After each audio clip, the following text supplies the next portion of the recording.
last week. Let's bring in Arkansas Senator Tom Cotton. Good morning, Senator.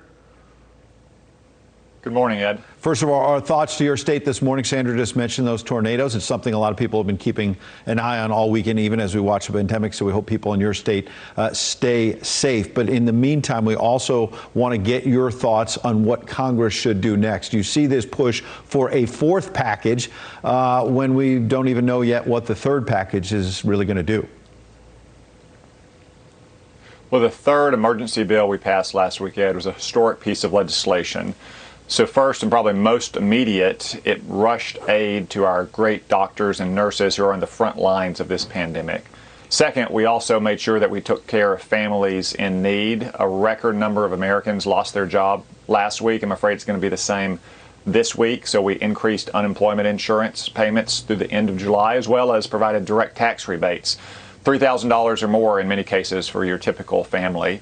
We also aided small businesses to try to help them keep their employees on payroll during the peak of this crisis. And then finally, we made sure that we are going to support our financial market so businesses of all sizes, whether they're one person or 100,000 people, can continue to thrive. So those are very important measures. We ought to see how those measures help our economy survive. I can tell you, if it goes longer than expected, if we need to support distressed families or our doctors and our nurses, we're going to do that. But Nancy Pelosi is frustrated in part because she couldn't get some of her most ideological wish list items into this bill, things like race and sex quotas for business employment or other matters. We didn't do it this time. We're not going to do it next time. We'll see how this package works. But if necessary, we will be there to support our doctors and our nurses and our families. Yeah, the president was teeing off on some of the projects you're talking about and basically saying he had to swallow some of that to get this package through. There's been criticism of Howard University getting money. They've pushed back and said, look, they have a hospital there in Washington that is helping with the coronavirus. Then there's the Kennedy Center that got all of that money. And yet we hear over the weekend, after getting these federal dollars, Senator, they're laying off musicians anyway. Yeah, that's disappointing, Ed. One thing we should remember is that there's no business, there's no institution, there's no organization that is not affected by this pandemic, and none of them are at fault either.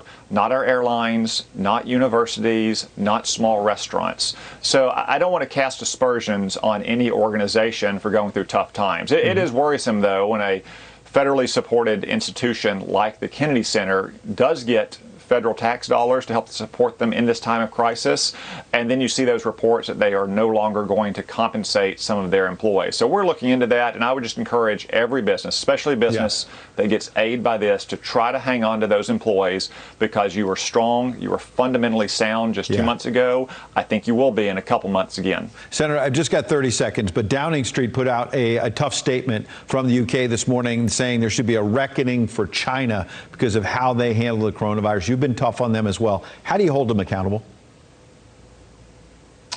Well, China turned what could have been a local health problem in Wuhan into a global pandemic, and there will have to be a reckoning once we're through this pandemic. So, for instance, we need to bring back all of our pharmaceutical manufacturing and our medical device manufacturing from China. We need to look at all the other supply chains that we have in China that we should bring back to the United States. Well, Senator Cotton, we appreciate your insights this morning. Again, we're thinking about your state this morning as well, even as we deal with the pandemic, those tornadoes. We appreciate you coming in. Thank you, Ed.